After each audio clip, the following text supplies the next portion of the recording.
उसके जीवन में अपने आप घट जाती है। ऐसी घटनाएं शुभ भी होती हैं और अशुभ भी होती हैं। दोनों प्रकार की घटनाएं जीवन में घटती हैं। कैसे? शुभ घटनाएं कैसे घटती हैं कि ऐसा हो जाता है कि किसी साधु का अनायास हमें लाभ मिलता है और हम उससे बहुत ज्यादा जुड़ जाते हैं। इतने जुड़ जाते हैं कि कुछ लोग तो अपना घर बार छोड़कर उनके साथ में चलने को तैयार हो जाते हैं। ये कैसी घटना है? अब कभी आपने सोचा था कि कोई साधु आएंगे और हम उनके साथ ऐसे जुड़ जाएंगे तो हमारे भाव भी नहीं थे, एकदम से भाव बन गए और तुरंत वैराग्य के पथ पर चल पड़े। और अशुभ घटनाएं कैसी होती हैं कि हम अपनी गाड़ी से जा रहे थे, हमने न सोचा था हम वंदना करने जा रहे हैं, लेकिन अचानक कोई गाड़ी सामने से आ गई और एक्सीडेंट करके चली गई। तो हमने भी ऐसा सोचा नहीं था कि ऐसा हो जाएगा, लेकिन ऐसा हो गया। ऐसे अकस्मात कई बार ऐसा होता है कि हंसते खेलते बच्चे क्या हो जाता है, हमने नहीं सोचा था कि हमारा छोटा सा पप्पू था और अचानक वो बीमार हुआ, सिर में दर्द हुआ और दुनिया से विदा हो गया। ये क्या है? अकस्मात घटने वाली अशुभ घटना।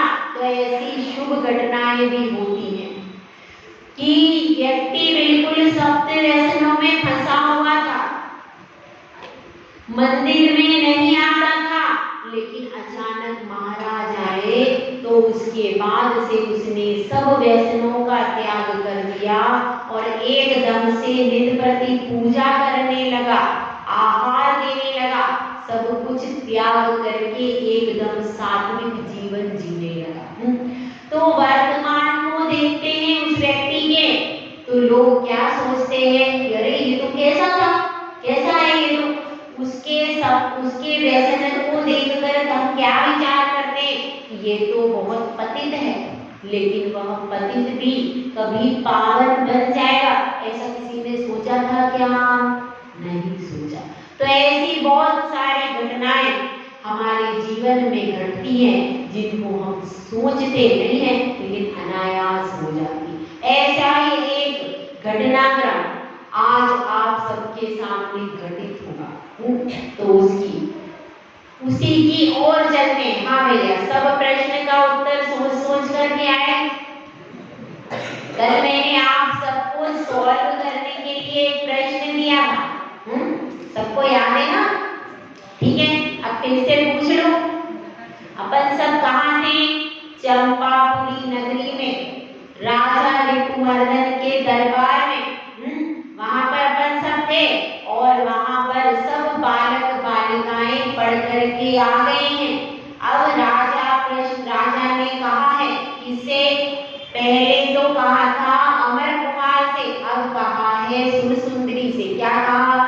कि तुम ऐसा प्रश्न पूछो कि जिसका उत्तर ये सब दे दे।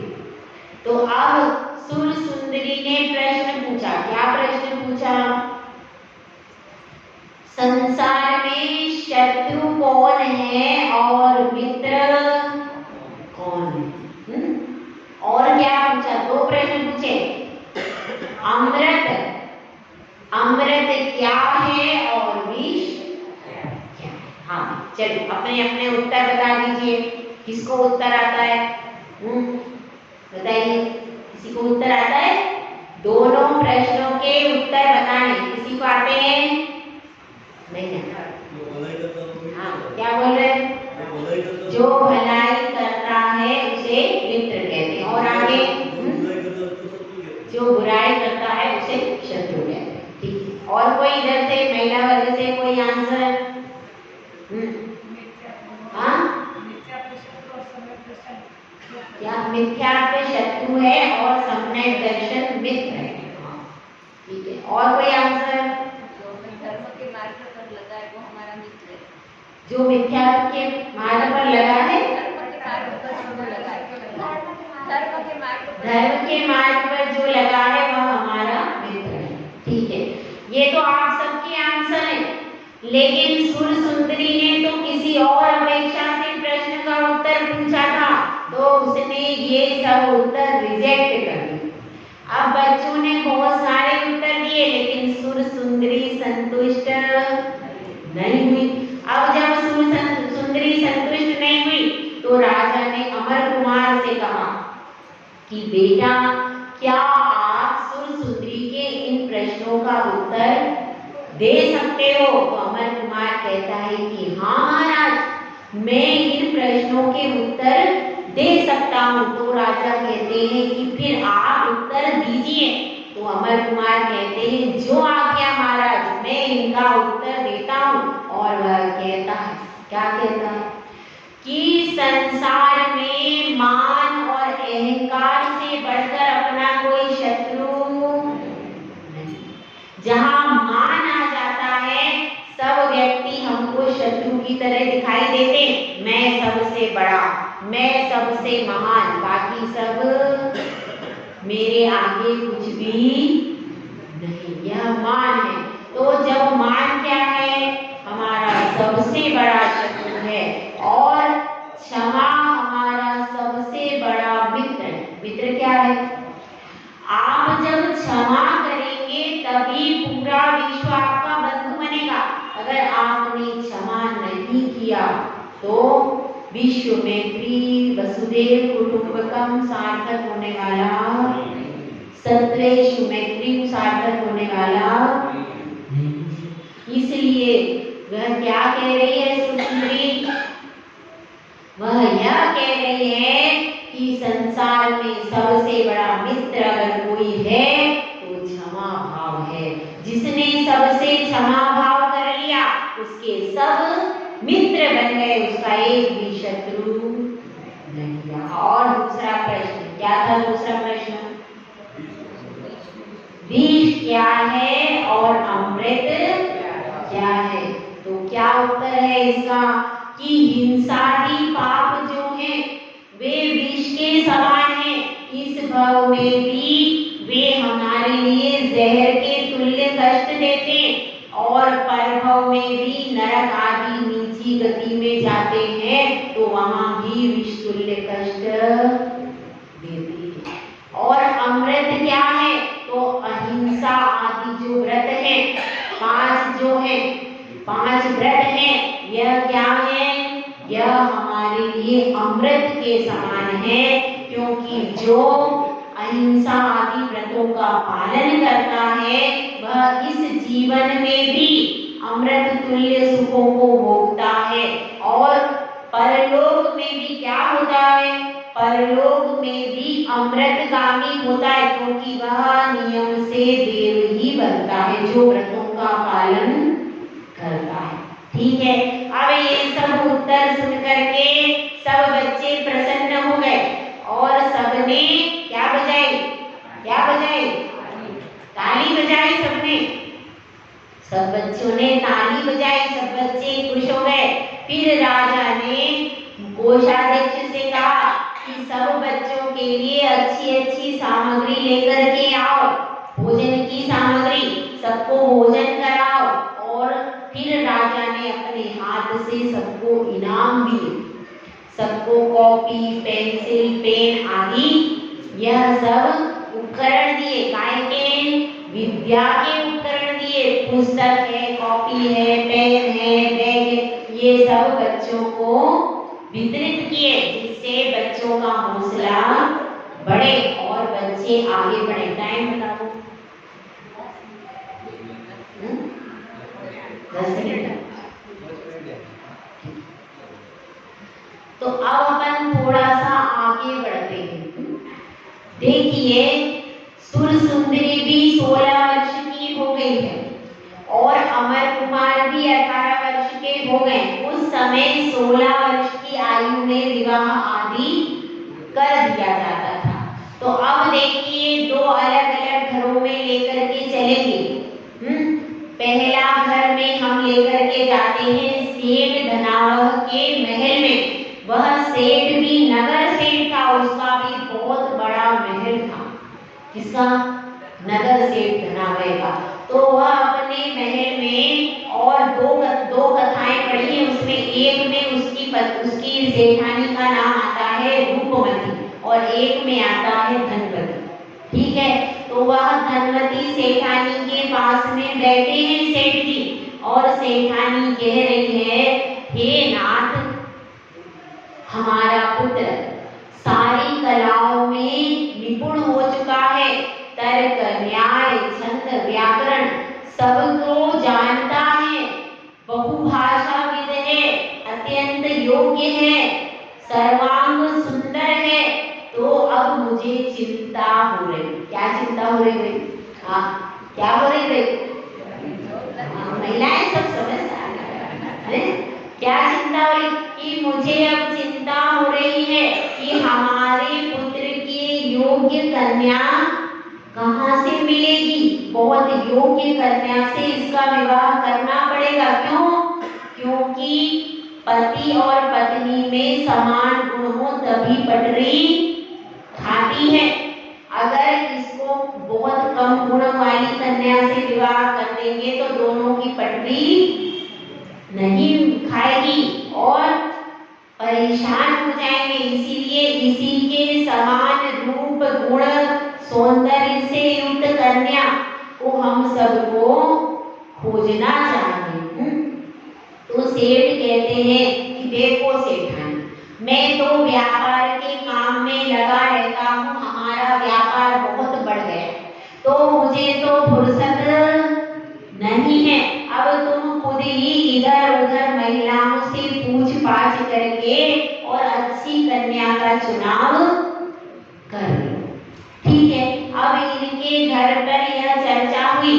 इसके बाद अपन चलते हैं राजमहल में कि वहां पर अपन सुनते हैं कि क्या चर्चा हो रही है।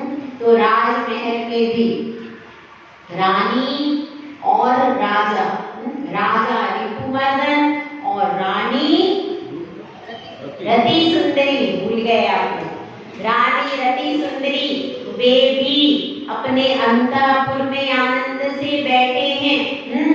और महाराज भी बड़े प्रसन्न होते हुए अपनी रानी से कहते हैं कि हे प्रिय कांचीने,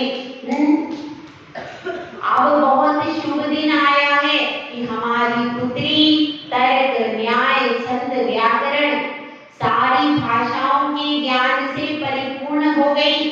उसने धर्म का भी ज्ञान प्राप्त कर लिया और लौकिक ज्ञान भी प्राप्त कर लिया है और सर्वांग सुंदरी है, विनयवान है, धर्म की सारी नीतियों को जानती है। ऐसी हमारी राजकुमारी सुर सुंदरी हो गई है और मैं यह जानकर अत्यंत प्रसन्न हो रहा हूँ। तो रानी कहती है कि हे नाथ, आप तो इतनी ही बात में प्रसन्न हो रहे हो, लेकिन मुझे तो अब चिंता सर पे सवार नजर आ रही है। तो राजा कहते हैं कि इतनी सुंदर गुणवान पुत्री के होते हुए हमें चिंता की क्या आवश्यकता है। तो रानी कहती है कि हे राजन, युवा कन्या जो होती है वह हमेशा माता पिता के लिए चिंता का कारण होती है। तो राजा कहते हैं कि बताओ क्यों चिंता का कारण है। तो रानी कहती है कि हे राजन, वह इतनी योग्य है, इतनी कुशल है, सर्व कलाओं में निपुण, सर्वांग सुंदरी है, तो ऐसी कन्या के लिए वर खोजना बहुत ज्यादा कठिन है। दो प्रकार की कन्याओं के लिए वर खोजना बहुत कठिन होते। कौन सी? एक तो क्रोधी स्वभाव की, क्रोधी स्वभाव की कन्या हो और मानी कन्या हो, तो उसके लिए वर खोजना बहुत कठिन। क्यों? क्योंकि उसकी बात सब जगह पता चल जाती है कि बहुत ज्यादा क्रोध करने वाली है, बात बात में गुस्सा करती है, तो कोई भी उससे विवाह करना नहीं चाहता। दूसरी कन्या, जो कि कन्या अत्यंत कुरूप हो,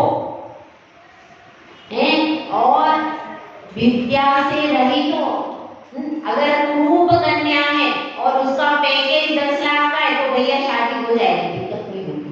है समझ में आया? कुरूप होने के बाद भी यदि वह विद्या से संयुक्त है, धन का लाभ दे सकती है, तो उसका विवाह हो जाएगा। लेकिन ऐसी कन्या जो कुरूप है और विद्या से भी युक्त नहीं है, तो उसके विवाह को करने में बहुत मुश्किल जाती है। और किसके में जाती है? जो कन्या शील गुण से सहित नहीं है, और सब तरफ उसका प्रचार प्रसार हो गया, तो उस कन्या का विवाह करने में बहुत कठिनाई आती है। फिर क्या करते हैं? दूर देश अनजान नगर में उसका विवाह करना पड़ता। तो ऐसी परिस्थिति थी। और जो कन्या अत्यंत योग्य हो, उसके लिए भी वर ढूंढना लोहे के चने चबाने जैसा होता है, क्योंकि उसी के रूप, वय, यौवन और गुणों से संयुक्त वर की तलाश करना आसान खेल नहीं होता। तो ये भी चिंता कर रहे हैं राजन। और फिर राजमाता की रानी रति सुंदरी कहती है कि देखो राजन, मुझे एक विचार आ रहा है। तो राजा कहता है कि बहुत अच्छा, अगर आपने भी कोई राजा देख रखा हो, किसी राजपुत्र को आपने देख रखा हो तो बहुत अच्छा है। मैं तो दिन भर राज दरबार में व्यस्त रहता हूँ। यदि आपने भी कोई योग्य राजपुत्र देख रखा हो तो मुझे बता दीजिए और उसी से विवाह कर देंगे। तो क्या कहती है रानी कि राजपुत्र हो यह जरूरी है क्या? तो राजा कहते हैं कि हाँ, हमारी राजकुमारी है, हम राजा हैं, क्षत्रिय वंश के हैं, तो क्षत्रिय वंश में ही अपनी कन्या का विवाह होगा। इसलिए कोई योग्य राजकुमार हो आपकी निगाह में तो हमें बताइए, क्योंकि आप भी अंतःपुर में बहुत सारे संपर्क में रहती हो। स्त्रियों को वो बात पता रहती है जो पुरुषों को कभी पता ही नहीं रहती। ये बहुत बड़ा ट्रांसमीटर है। बहुत दूर की कोड़ी लेकर के कब आ जाएंगे कुछ अता पता नहीं। तो अब आप बताइए, यदि आपने कोई राजपुत्र आपकी नजरों में जचा हो तो हमको बता दीजिए। तो अब रानी रति सुंदरी थोड़ा सोच में पड़ जाती है कि क्या मैं कहूँ, कहाँ से कहूँ। वह कहती है कि हे राजन, हमारी एक ही तो बेटी है, हमारे प्राणों से प्यारी, हमारी इतनी सुंदर योग्य एक ही कन्या है, हमारे और कोई दूसरी संतान तो है ही नहीं। एक ही बच्ची है और उसको भी दूर देश भेज देंगी, फिर हम दोनों कैसे रहेंगे? अभी भी इसको देखे बिना हम लोग नहीं रह पाते। इसमें इतने गुण है, इतनी विनय है कि हमारी ही नहीं पूरी नगरी की प्रिय है। तो ऐसी हमारी राजकुमारी, कुछ ऐसा करो स्वामी कि ये दूर ना जाए। तो राजा कहते हैं, हे रानी, तुम कैसी बच्चों जैसी बातें कर, हमारी राजकुमारी किसी बड़े राजा के रानी बनेगी, किसी बड़े राजा के घर में जाएगी, तो वह तो दूर ही जाएगी, क्योंकि यहाँ पर तो चंपापुरी की पूरी नगरी में आसपास के सब क्षेत्रों में मेरा ही साम्राज्य है। तो मेरा दामाद भी इसी क्वालिटी का होगा, यानी इतना ही साम्राज्य उसका भी विशाल होगा। तभी तो मैं बराबरी वालों के यहाँ विवाह संबंध किए जाते हैं। किसके यहाँ किए जाते हैं? बराबरी वालों के यहाँ विवाह संबंध होते हैं, क्योंकि यदि हमने अपनी पुत्री थोड़े हीन राजा को दे दी, छोटे राजा को दे दी, तो क्या होगा? तो हमारी पुत्री को अंदर हीन भावना आएगी कि मेरे पिता तो इतने प्रतापी हैं और यहाँ पर तो सब कुछ उतना विस्तारित नहीं है। और यदि मैंने अपने से ऊंचे राजा के लिए दे दी तो वहां उसके परिवार वाले इससे कहेंगे कि तेरे घर में क्या था। तो इसलिए बराबर वालों में विवाह करो। बराबर वालों में यदि पुत्री देंगे तो पुत्री संतोष से रहेगी और जैसा उसने इस घर में देखा है वैसा ही वहां देखेगी, तो उसको कोई विषाद का कारण नहीं बनेगा। इसलिए अपने को ऐसा कोई राजपुत्र देखना चाहिए जो हमारी कन्या के अनुरूप रूप गुण वाला हो और हमारी समान विभूति वाला हो।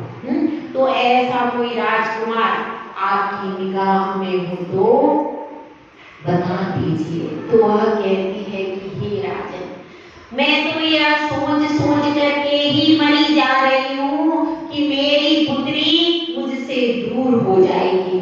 कैसे मैं उसके बिना रहूंगी? मैं तो एक दिन भी उसको नहीं देखती तो मुझे भोजन पानी भी रुचता नहीं है। मैं उसके बिना कैसे रहूंगी? और आप दूर देश की बात करते हैं। ऐसी सब चर्चाएं चल रही हैं। ऐसी सब चर्चाएं चल रही हैं और अब राजा विचार कर रहे हैं कि मंत्रीगण जो हमारे हैं उनको सब देशों की जानकारी होती है। तो अब अपन दरबार में जाकर मंत्रीगणों से बुलाकर परामर्श लेते हैं कि कौन सा राजा हमारी पुत्री के योग्य है। इतने में ही रानी रति सुंदरी एक प्रस्ताव रख देती है। टाइम हो गया है? तो एक विशेष प्रस्ताव रख देती है जो राजा ने सोचा भी नहीं था कि ऐसा हो सकता है। वो बात रति सुंदरी, और वास्तव में आप देखना महिलाओं के दिमाग में ऐसी ऐसी बातें आती हैं जो पुरुष सोच भी नहीं पाते। तो ऐसी रति सुंदरी के दिमाग में ऐसी बात आ गई कि राजा कभी कल्पना भी नहीं कर सकते, और उसने रति सुंदरी ने एक प्रस्ताव रख दिया। सुनकर राजा एकदम उछल पड़े, ये तुम क्या कह रहे? वो कौन सा प्रस्ताव रखा था ऐसा कि सुनकर एकदम से राजा उछल पड़े, ये तुम क्या कह रहे हो? इसको अपन कल सुनेंगे। जय बोला जय सुंदर सागर महाराज की।